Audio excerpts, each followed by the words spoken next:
on their faces, they wear a silly smirk, because they know I'm the king of the cool jack.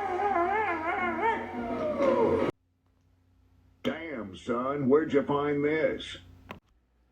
What's up, everybody, and welcome to another episode of JCast.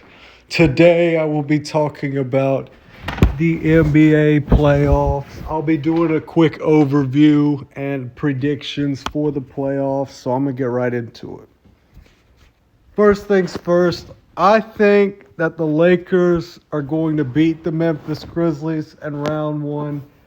And here's why, because the Lakers have more playoff experience, obviously. I mean, we all know about that. You know, LeBron, 20 years now in the league, been to multiple playoffs, won multiple championships. Davis has a championship. You know, and there's lots of other players on that roster that are built around LeBron and Davis. So, and plus, we haven't talked. There hasn't been a lot of talk about all the injuries on Memphis's front line with Brandon Clark being out and Steven Adams being out. We all know about that. Obviously, it's going to take a toll on them. I still think it'll be a very good series. I still, though, would take the Lakers probably in 6 games. I think they can do enough to win in 6.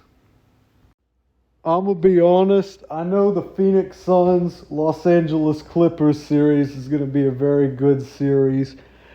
But here's the deal, though. I don't see a scenario where the Clippers win, only because Durant. So we all know how dynamic Durant is in the playoffs. We know about Booker. But it's just overall, I haven't seen enough ever really from the Clippers for me to go, yeah, they can really beat this Phoenix team. I don't see it. I still think this series might go to 7 games, but I just don't think the Clippers will have enough in the tank to get it done when they need to get it done. So I'm going to take Phoenix in 7.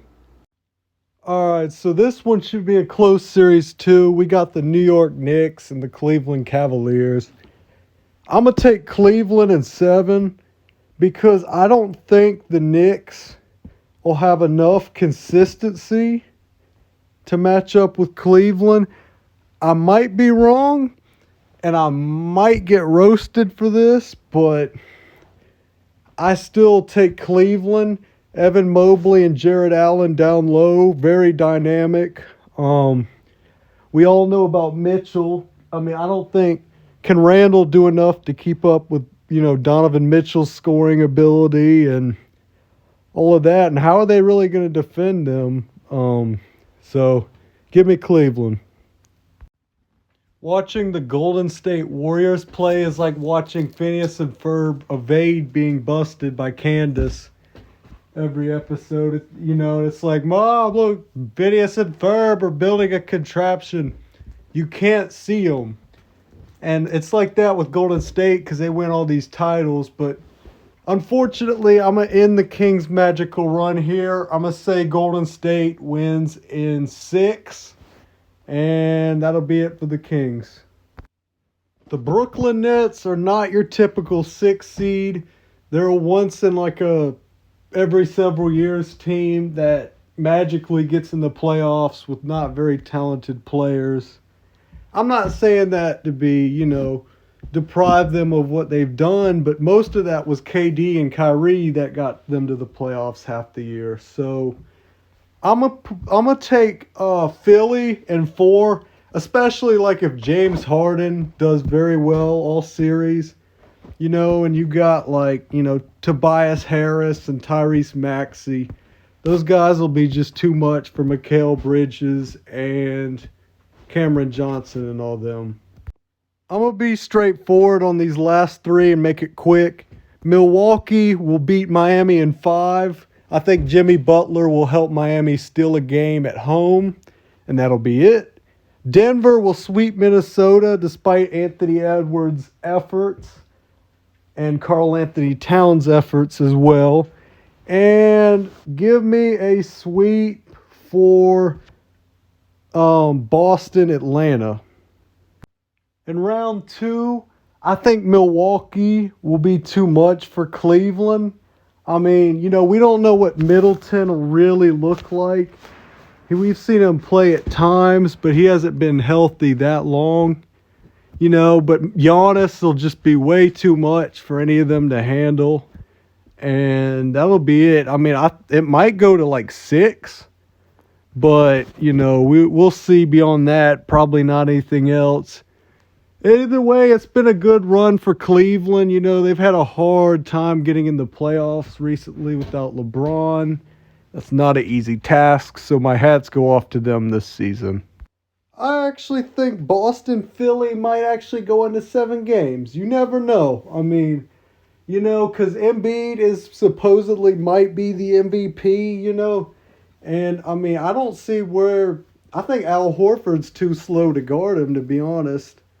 And Rob Williams, you know how good of a defender Time Lord is, Rob Williams, but, I still think Boston will squeak this series out. It'll just be in 7 games. I don't see the Lakers beating Golden State unless LeBron has like a Michael Jordan Space Jam type of game where he did everything. I mean series, like not game, but series. I just don't know. Golden State's too powerful, too much offense for the Lakers to handle. Give me Golden State. Look, I'm not Sherlock Holmes, but it don't take a detective to figure this out. Phoenix will beat Denver in 5 games. I'm predicting an upset. I've always thought Denver has had an inability to win in the playoffs. I think that'll continue here against Phoenix in round 2. I heard Rajon Rondo the other day on First Take say Beamtown hangs up banners and not conference finals appearances or finals appearances. I'm going to have to disagree on this one, Rondo. I'm going to take Milwaukee probably in 6 or 7, depending on how it goes. But the Great Wall of Giannis is just too much, and he's got too many elite defenders and shooters around him for them to lose. Bring that Rally the Valley campaign back. I got the Phoenix Suns going back to the finals and winning over Golden State in 5 games in the Western Conference Finals. Reason being, I see something in this Phoenix team I don't think everybody else sees. I know they lost some depth in the Durant trade, but they got a great coach in Monty Williams, and they got a great system that they run. And Durant's just unstoppable in the playoffs. Plus Booker, man, I don't know. So I just got a feeling that Phoenix will top Golden State. Sorry, Chef Curry, your cooking ends here.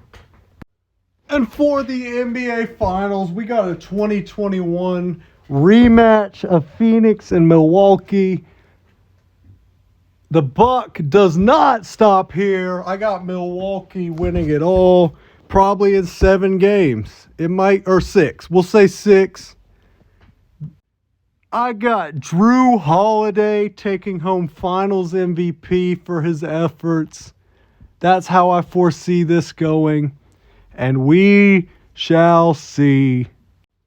For this last segment, I want to list out players that I think need to be on point for their teams to do well. I'm going to start it off with De'Aaron Fox. Pretty self-explanatory. He is the leader of that Kings team, and if he does not perform well, then there'll be a quick exit out. For the New York Knicks, I got Jalen Brunson. He's the point guard of the team. He's been a large part of why they've had a winning season this year. If he does not do well, then they will struggle to get out of the first round pretty badly. For the Los Angeles Lakers, this one is not performance-based. It's being on the floor. Lakers need Anthony Davis out there and healthy to compete and to potentially make it far in the playoffs.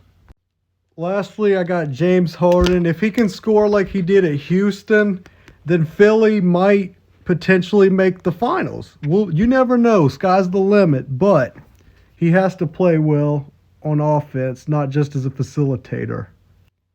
Thank you to everybody who listened today. May God bless each and every one of you.